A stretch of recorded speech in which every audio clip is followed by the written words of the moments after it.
चलिए प्यारे बच्चों, आज हम स्टार्ट करेंगे क्लास 10 का बहुत ही बेहतरीन चैप्टर आपका है शिक्षा और संस्कृति। इसका लेखक है हमारे महात्मा गांधी जी, हमारे बापू, जिसे प्यार से लोग बापू कहते हैं, जिसे प्यार से राष्ट्रपिता कहते हैं, है ना। राष्ट्रपिता महात्मा गांधी, है ना, इनका लेखक है। चलिए इसको हम बहुत ही बेहतरीन चैप्टर है। इसको हम बहुत ही बेहतरीन चैप्टर को बेहतरीन तरह से सारे क्वेश्चन आंसर को आपको हम बताएंगे, ठीक है। चलिए प्रश्न नंबर आपका पहला ये रहा आपका कंप्यूटर स्क्रीन पे, ठीक है। चलिए प्रश्न नंबर पहला आपका क्या है, शिक्षा का ध्येय गांधी जी क्या मानते थे। शिक्षा का ध्येय गांधी जी क्या मानते थे और क्यों।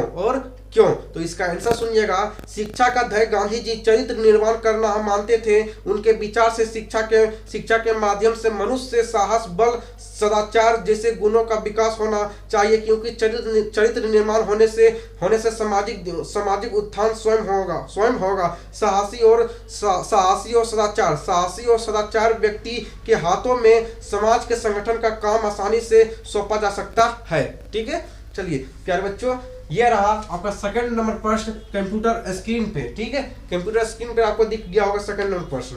चलिए उसके बाद दूसरा नंबर प्रश्न आपका है, गांधी जी बढ़िया शिक्षा किसे कहते हैं। गांधी जी जो है बढ़िया शिक्षा किसे कहते हैं। तो अहिंसा प्रतिरोध को गांधी जी बढ़िया शिक्षा कहते हैं। अहिंसा प्रतिरोध को महात्मा गांधी जो है बढ़िया शिक्षा कहते हैं। यह शिक्षा अक्षर ज्ञान से पूर्व मिलना चाहिए। यह शिक्षा जो है अक्षर ज्ञान से पूर्व मिलना चाहिए, ठीक है। चलिए उसके बाद प्रश्न नंबर आपका तीसरा ये रहा आपके कंप्यूटर स्क्रीन पे। प्रश्न नंबर आपका तीसरा है, गांधी जी किस तरह के सामंजस्य को भारत के लिए बेहतर मानते हैं और क्यों। तो इसका आंसर आपका होगा, गांधी जी भिन्न संस्कृतियों के सामंजस्य को भारत के लिए बेहतर मानते हैं, क्योंकि भिन्न संस्कृतियों के सामंजस्य ने भारतीय जीवन को प्रभावित किया है और स्वयं भी भारतीय जीवन से प्रभावित हुए हैं। यह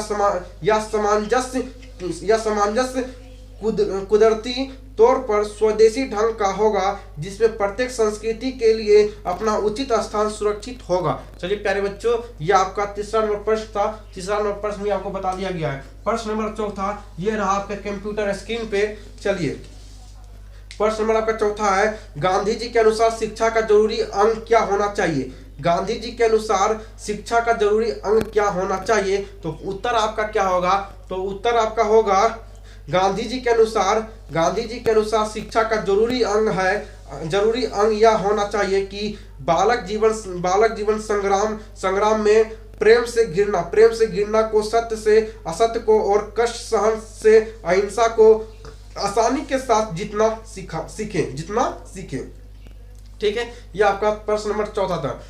अब आते हैं प्रश्न नंबर पांचवा ये रहा आपके कंप्यूटर स्क्रीन पे, ठीक है। प्रश्न नंबर आपका पांचवा क्या है, इंद्रियों का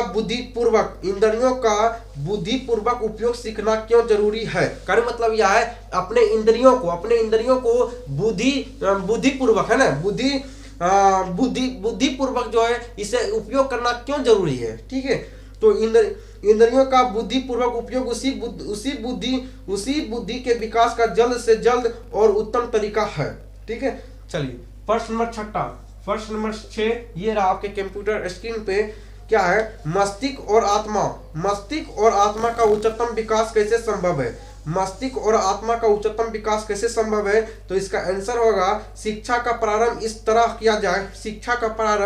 तरह किया जाए कि बच्चे उपयोगी दस्तकारी सीखे और जिस क्षण से यह अपनी तालीम शुरू करे उसी क्षण उन्हें उत्पादन का काम करने योग्य बना दिया जाए। इस प्रकार की शिक्षा पद्धति में मस्तिष्क और आत्मा का उच्चतम विकास संभव है। चलिए प्रश्न नंबर आपका 7वां ये रहा आपका कंप्यूटर स्क्रीन पे। गांधी जी देसी भाषाओं में बड़े पैमाने पर अनुवाद कार्य क्यों आवश्यक मानते थे। तो इसका आंसर आपका होगा, गांधी जी का मानना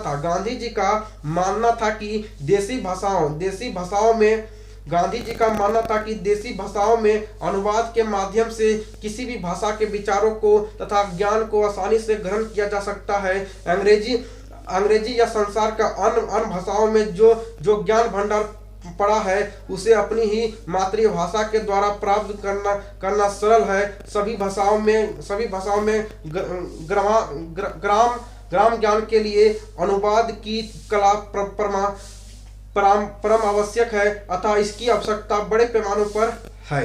चलिए, ये आपका अंतिम प्रश्न होगा, ये प्रश्न आपका अंतिम होगा, चैप्टर भी आपका अंतिम होगा। चलिए, दूसरी संस्कृति से पहले अपनी संस्कृति की गहरी समझ क्यों जरूरी है। कहने का मतलब यह है, महात्मा गांधी जी कहते हैं कि दूसरी संस्कृति को जानने से पहले अपनी संस्कृति को जानना क्यों जरूरी है, ये आपको सीखना जरूरी है। दूसरे के कल्चर को अपनाने से पहले खुद के कल्चर को जानो, खुद की संस्कृतियों को जानो, है ना। चलिए, तो ये क्यों कैसा मानते हैं, तो इसका उत्तर सुनिएगा।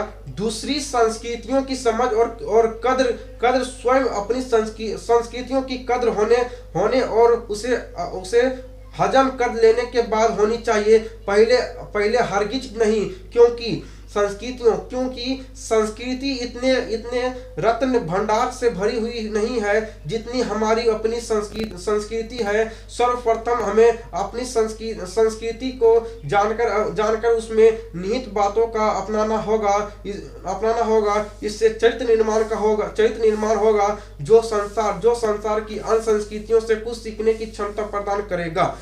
ठीक है फिर बच्चों, ये आपका अंतिम प्रश्न था और ये चैप्टर भी समाप्त हो गया और ये आपका किताब भी समाप्त हो गया। फिर मिलेंगे नेक्स्ट वीडियो में, तब तक के लिए बाय बाय। तब तक के लिए अलविदा लेना चाहेंगे। मिलते हैं नेक्स्ट वीडियो में। जय हिंद, जय भारत, जय बिहार।